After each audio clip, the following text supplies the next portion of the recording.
Hello दोस्तों, नमस्कार। मैं स्वागत करता हूं आपका ओके जॉब्स के झटका सीरीज में। देखिए, बहुत सारे झटके लगा चुके हैं हम और बहुत सारी चीज़ें याद भी कर चुके हैं। पढ़ाई नहीं है, सिर्फ याद कराइए, ठीक है। जहां जहां पे आप लोगों को कन्फ्यूजन होता है उसको दूर कराने की कोशिश कीजिए। कोशिश कर सकते हैं, बाकी हमारे भी हाथ में नहीं है। समझ रहे हो ना आप? हाँ, देखो, आज का जो ये झटका है, इसमें हम आपको 3 चीज़ें ऐसी याद करवाऊंगा जिसमें हर वक्त आप लोगों को क्या रहता है, कंफ्यूजन रहता है और आपका क्वेश्चन राम हवाले होता है। तो सबसे पहले हम उस क्वेश्चन की तरफ चलते हैं। उससे पहले मैं बता दूं, जो झटका सीरीज है इसका एकमात्र उद्देश्य है और वो है आपकी सफलता।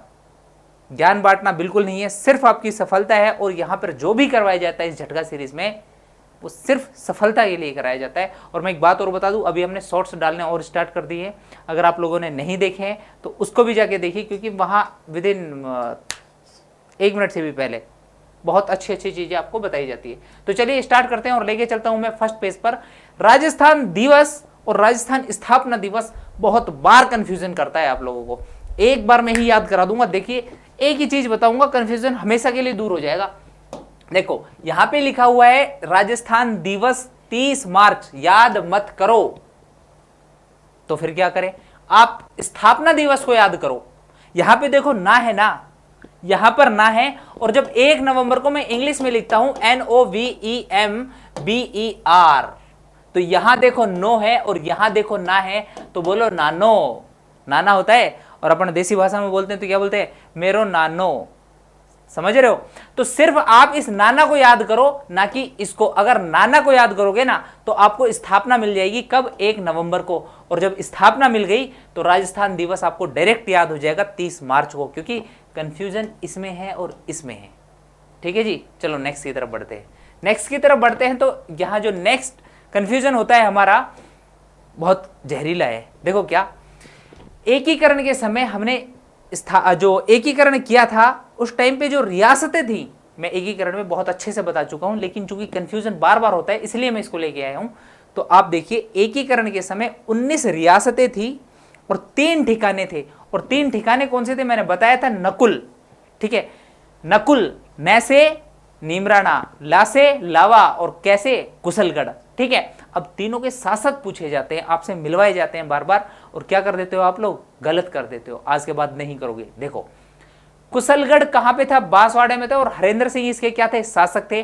तो मैं याद करा देता हूं, आपने देखना है यहां से कुशलगढ़ हरेंद्र सिंह। एकीकरण में मैं बता चुका हूं, हरि कुशल रहे, हरि कुशल रहे। अच्छा, नीम राणा में राणा राज करेगा।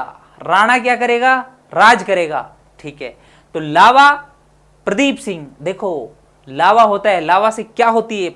ज्वाला प्रज्वलित होती है जब वो फटता है तो। और यहां से आपको दिख रहा है क्या? दीप, यानी कि दीपक। और यहां से क्या मिल रहा है? लावा। तो लावा को आप रिलेट करेंगे दीपक से और यहां से आपको ये हो जाएगा याद। नेक्स्ट की तरफ बढ़ता हूं।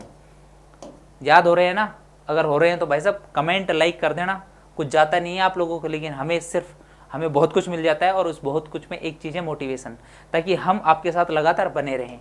लाइक, शेयर और कमेंट में यार कसर मत छोड़ा करो। तो देखिए, धारा सभा में बहुत बार कंफ्यूजन होता है और बार बार होता है, और क्वेश्चन भी अक्सर पूछा जाता है और हर बार लगभग हमारा हो जाता है। देखो, ये कुछ ऐसे क्वेश्चंस होते हैं जिसमें हमारा ना अगर हो गया तो हो गया, अदरवाइज फिर गलत हो जाता है। और वहीं से ही हमारे को क्या करना होता है?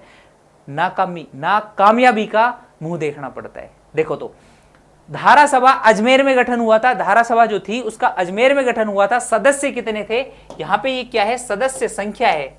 सदस्य संख्या 3 जगह पर धारा सभा का गठन हुआ था, अजमेर में, मेवाड़ में, जयपुर में, ठीक। अजमेर में कितनी थी? 30 थी। याद रहेगा जिंदगी भर। ये देखो 3 लिखा हुआ है और यहां पे देखो 3 लिखा हुआ है। मैंने हर बार बोला, ट्रिक को याद मत करो आप लोग, जैसे मैं बता रहा हूं मेरी बातों को याद रखो। बस आप कहीं से भी पढ़ो, उनको भी याद रखो अगर आपको अच्छे लगते हैं, और मेरी को भी करो अगर मैं अच्छा लगता हूं, अगर मैं ठीक से आपकी मदद कर पा रहा हूं तो, ठीक है। देखो, मेवाड़, अब यहां और यहां कंफ्यूजन होगा आपको। मत करो, दिमाग ही मत लगाओ, जैसे मैं बोल रहा हूं सिर्फ आप तो उस पर गौर फरमाओ। यहां पर 3 अक्षर है, यहां पर 4 आ गया, हो गया 46। अच्छा जी, यहां पर 4 अक्षर है, यहां पर 5 आ गया। समझ रहे हो?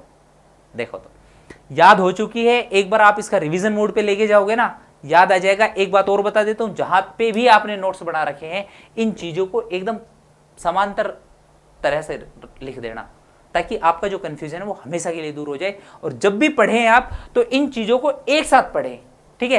तो हमारी ये झटका सीरीज चल रही है और आप देखते रहिए, बने रहिए हमारे साथ, आपको फायदा ही मिलेगा, नुकसान कुछ होगा नहीं आपका। देखिए, इंदिरा गांधी नहर परियोजना के 2 पार्ट्स में करा चुका हूं, प्रजामंडल के भी 2 पार्ट्स करा चुका हूं, स्थापन करवा चुका हूं, और गठन कब हुआ था, जब मां हावी होती धो देती। मैं अब से काकी को सहकुशल बड़ा जाप झालूंगा। और मैंने बताया था मेवाड़ प्रजामंडल की स्थापना किसने और कब करी थी, इसका आप कमेंट बॉक्स में उत्तर देंगे। और जो जयपुर प्रजामंडल का आंदोलन, जो जयपुर प्रजामंडल का गठन हुआ था वो कब हुआ था और किसने किया था, और पहला अध्यक्ष कौन था। ये 5 क्वेश्चन मैंने पूछे आपसे, इन 5 का आंसर आप देंगे, ठीक है। और देखते रहिए हमारे साथ। Okay jobs, thank you so much.